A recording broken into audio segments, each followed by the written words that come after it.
We saw a really nice start to the weekend today. Still a lot of people down at the beaches, but a great day across the board. Pretty comfortable out there too, as humidity has stayed on the lower side of things. And let's take a look right now at Narragansett Beach. Still a lot of people lined down at the shoreline here. Some seaweed has come in, it looks like, on the immediate coastline here, but just a great day. We saw those temperatures comfortable once again, very seasonable in the lower 80s inland. Again, the humidity staying at bay as well. And now we are starting to cool back down with another kind of cooler night ahead of us, although humidity will start to rise as we head towards the overnight hours. Still at 77 in Smithfield, Providence at 75, a little bit cooler down in Newport right now at 73 degrees. But nice rest of the evening if you have any plans. As we head towards your Sunday, will be humid and noticeably warmer, high temperatures back into the upper 80s. We also have a chance for some scattered thunderstorms, especially late in the day. We'll talk more about that in just a second. And of course, we're keeping a close eye on Hurricane Erin, now a major hurricane as it churns through the Caribbean here. And let's take a look at those humidity readings though. So we are going to be much more humid, especially throughout the day tomorrow on Sunday. As a cold front passes through, it's going to cool things right down.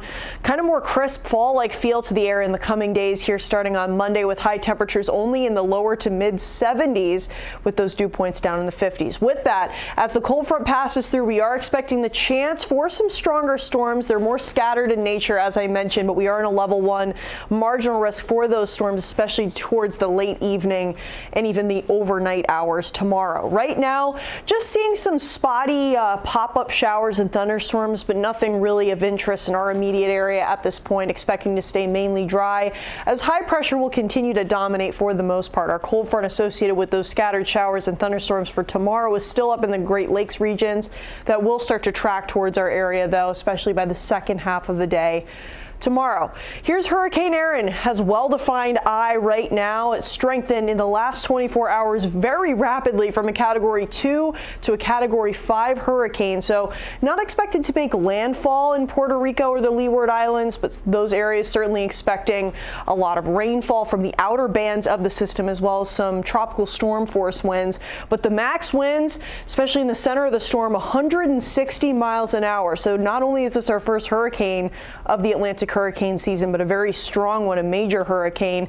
As we continue on in the coming days, the storm will start to weaken back down to a Category 4 and then a Category 3 hurricane. And the good news is those models are still trending that it will turn away from the mainland somewhere between the eastern seaboard and Bermuda.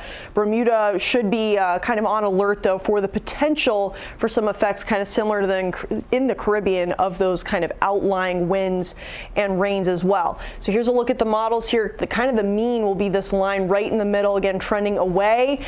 But as the storm grows in size, as we're anticipating that it will in the coming days, it's expected to generate some very large waves as well as dangerous rip currents to the entire eastern seaboard, including here in southern New England.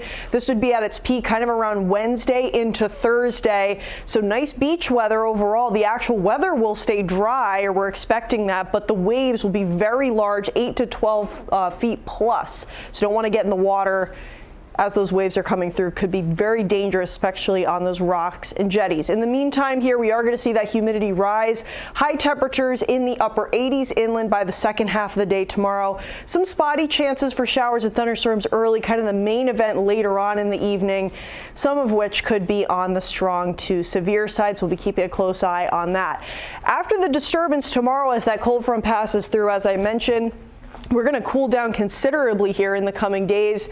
Monday, really through the end of the week, no major issues. The impacts that we're tracking from Erin will be those large waves. So the good news is no direct impacts are expected, but again, waves could reach up to 12 feet. So even though the weather may be quiet, you definitely don't want to get in the water when the waves are that large. And that's certainly the sign of something happening when we go to the seawall and see that impact. Yeah, I mean, you think of the size of these storms, just the kind of the reach of the impacts.